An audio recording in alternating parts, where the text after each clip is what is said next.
It's very similar, a bit skinnier maybe, but... Oh, there you go.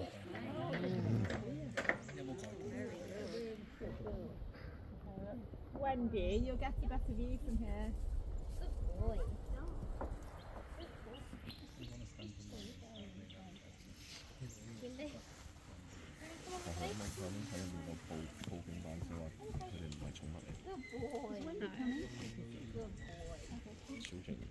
Hi everyone.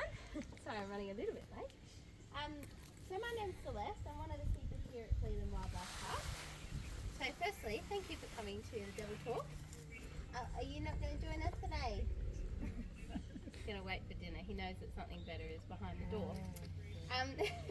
Anyway, we'll continue. So thanks for joining us today for our Dingo Talk. So today I'm going to be telling you a little bit about, firstly, about our brothers here, our Dingo boys. I want to tell you a little bit about what makes these guys unique and sets them apart from other canine species, and also their important role within our natural ecosystem as well. So yeah, these two are a little bit scatty. They may not participate, which is fine.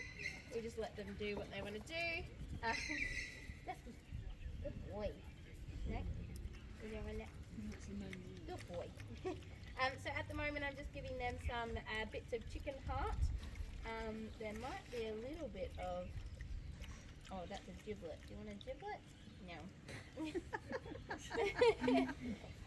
Yeah, these two are a little bit more fussy with their food. So firstly I'll start with Warrigal in the middle here. Warrigal is our alpha. So he is the one that gets to boss everybody around, and as you can see, absolutely loves his food. He will definitely not give up a giblet, unlike Dusty here. What else have I got in here? That's all. I've only got hearts of giblets. That's it. Good boy. No, sorry. That's all I got. And I think, oh yeah, that's right. Giblet is, yeah, he is probably just going to relax over there. That's fine. So anyway, Warrigal here. So he's the alpha. It wasn't always that way though. So originally Dusty actually used to be the alpha. Good boy. But he is a little bit smaller than the other boys.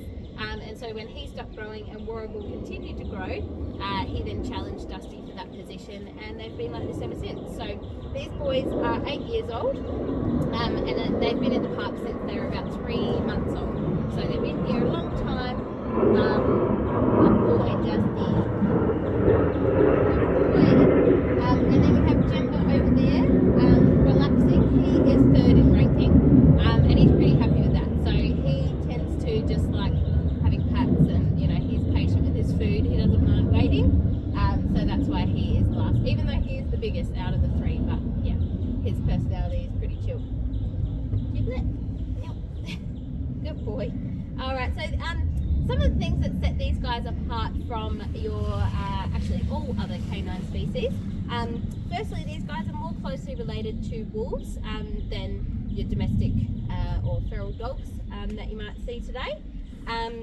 So they also have quite a few physical adaptations that set these guys apart from other canine species. So firstly, you can see they've got a nice large skull, and within this very broad skull is a very intelligent brain. So they're actually known to be the most intelligent canine species on the planet, which is pretty cool. Good boy, yeah. So these boys are also very flexible. They've got quite a few, good boy, Dusty. They've got quite a few flexible points in their body. One in particular is their neck. So that, good boy. They could look up nice and tall up in the trees. If there's any birds or koalas they might want to tackle. They could also touch their nose. Good boy, almost. They can touch their nose all the way to their spine as well. So again, that helps with being able to look all directions for their hunting. Good boy. The next flexible little trick these guys have is their wrists. So just like other, sorry, that's a giblet. We don't like giblets. No. Okay. Just like all other canine species, they move their wrists in an up and down motion. So this helps for running, swimming, digging, all those sorts of behaviours that you'll see canines use. But these guys have an extra little trick. They can actually tilt their wrists side to side as well. So they're the only canine who can do this. So I don't know if you noticed, but we do not have any door handles on the inside of the exhibit, and that is very much on purpose, because these guys would be able to use their very intelligent brains and use those flexible wrists and be able to let themselves into the park if we gave them the option. So that's why we do not give them that option. Yeah, so that's a very nifty trick. It also helps them with balance as well if they are, you know, up on slippery things or climbing trees. Yeah, it helps them with their balance.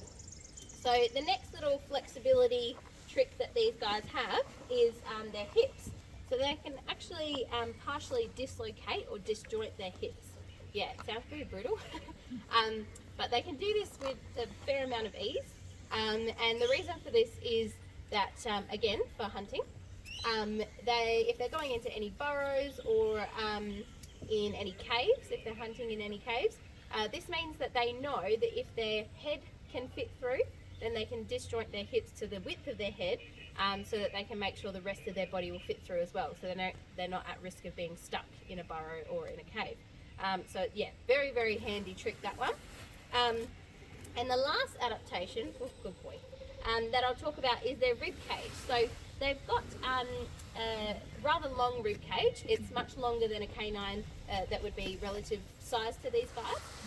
And this is actually something that's developed over time. So one of the most common things that these guys will hunt is the kangaroo. And kangaroo, I'm sure you've seen some of the boys out there. They've got very, very large hind legs with really big feet and claws on the ends of those feet. So what the kangaroo will do when they're being hunted, they will kick out those big legs to their predators, and good boy, and aim to no, okay. Aim to good boy, Dusty.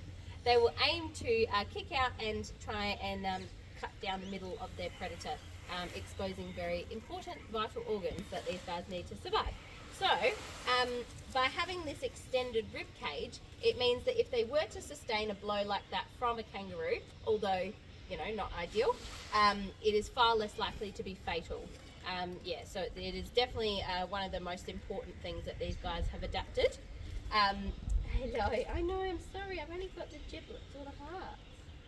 I know you're not a fan, are you? Sorry. Yeah?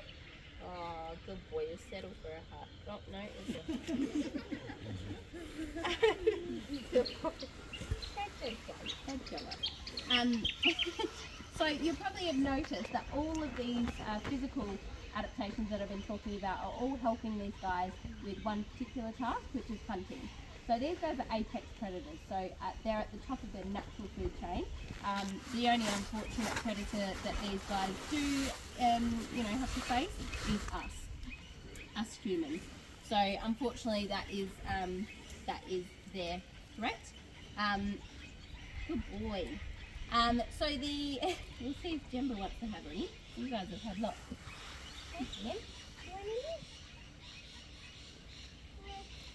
any? Yeah, so these guys, as I said before, they have a really important role in our ecosystem, in keeping a balance. So, like I said, they are predominantly going to hunt kangaroos. Sometimes they will have, yeah, koalas, wombats, birds, some reptiles, just depending on what they can hunt. But predominantly it will be kangaroos and wallabies that they will eat.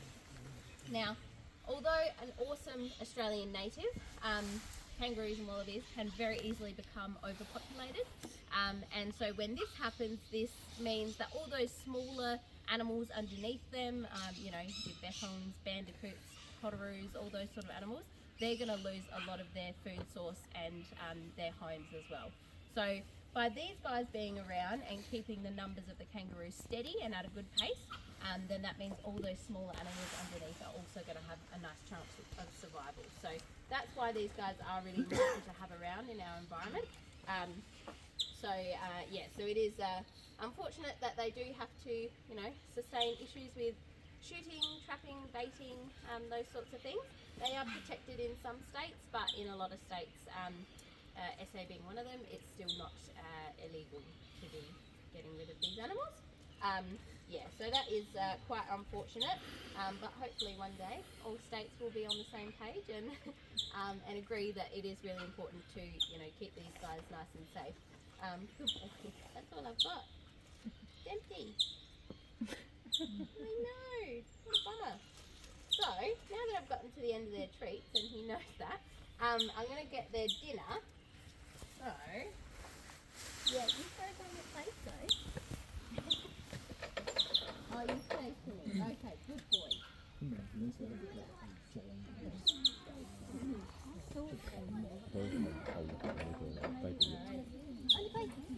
Good boy.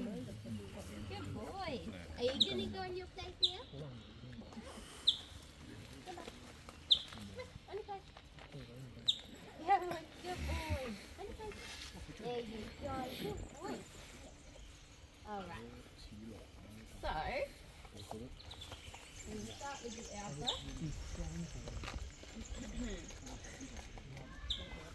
Another nice piece. So I'm giving these guys a piece of kangaroo tail. Yeah, so this is one of the most common things that we will give them is kangaroo tail. Margot. Good boy. Good boy.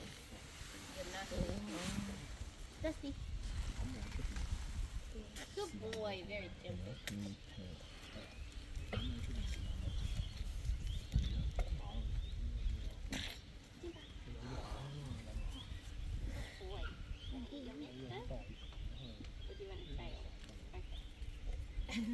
So he's just got some smaller pieces of tail and a bit of mince because he had a tooth out a couple of weeks ago, so just a bit more softer foods for him.